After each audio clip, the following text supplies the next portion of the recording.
అందరికీ వందనములు.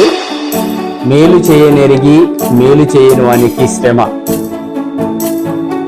నాయకుడు అనే వారికి ప్రజల అవసరతను తీర్చగలిగే వారే నాయకుడు. మన వైఎస్ జగన్మోహన్ రెడ్డి గారిని గమనించినట్లయితే ప్రతి ప్రజల అవసరతను తీర్చగలిగినాడు.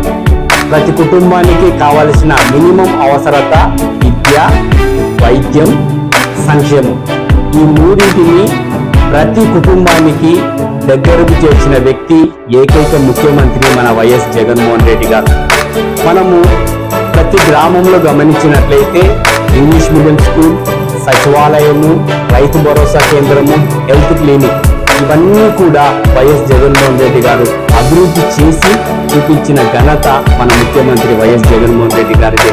కాబట్టి ఇంగ్లీష్ మీడియం స్కూల్స్ ద్వారా సామాన్యునికి కూడా అందరి ద్రాక్ష పండుగ ఉన్నటువంటి ఆ యొక్క ఇంగ్లీష్ మీడియం స్కూల్స్ ని ప్రతి సామాన్య దగ్గరకు చేర్చుకోగలిగినాడు. అందుకు ఎగ్జాంపుల్ నేను సేవలోకి వచ్చినప్పుడు నా బిడ్డలు ప్రైవేట్ స్కూల్లో చదివేవాళ్ళు. వాళ్ళని తీసుకొచ్చి ఆర్థిక ఇబ్బందుల వలన గవర్నమెంట్ స్కూల్లో చేర్పించడం జరిగింది. ఈనాడు నా బిడ్డ, నా కొడుకు IIT ఇడుపులపాయలో నా బిడ్డ చదువుతుంది. నా కొడుకు వచ్చేసి బీటెక్ సెకండ్ ఇయర్ చదువుతున్నాడు. కాబట్టి ఇవన్నీ కూడా వైఎస్ జగన్మోహన్ రెడ్డి గారు ప్రవేశపెట్టిన సంక్షేమ పథకం వల్లనే ఈనాడు నా కుటుంబం లబ్ధి పొందింది. అంతేకాకుండా రైతు భరోసా కేంద్రం, రైతులకు ఎటువంటి పంటలు పండించాలి అన్నటువంటి ఆశయంతో గ్రామీణ ప్రాంతంలోనే రైతు భరోసా కేంద్రం పెట్టి వారికి హెల్ప్ లైన్ గా ఉండడం జరిగింది.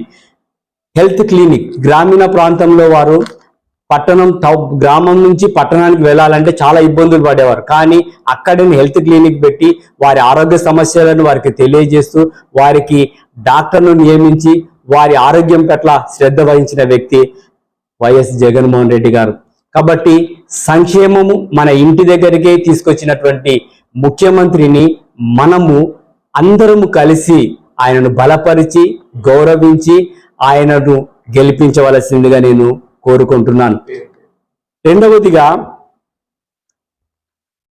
కరోనా టైంలో ప్రతిపక్ష పార్టీలన్నీ కూడా భయపడి పారిపోయిన ఇంట్లో కూర్చున్నారు. కానీ ఆ కరోనా టైంలో కరోనా తెగులుకు ప్రజలకు మధ్య అండగా నిలబడి నేనున్నానన్న ధైర్యం ఇచ్చినటువంటి ఏకైక ముఖ్యమంత్రి మన వైఎస్ జగన్మోహన్ రెడ్డి గారు. ఈ వాలంటరీ వ్యవస్థ ద్వారా కరోనా టైంలో ఎంతో మంది ప్రాణాలను కాపాడిన వ్యక్తి మన ముఖ్యమంత్రి.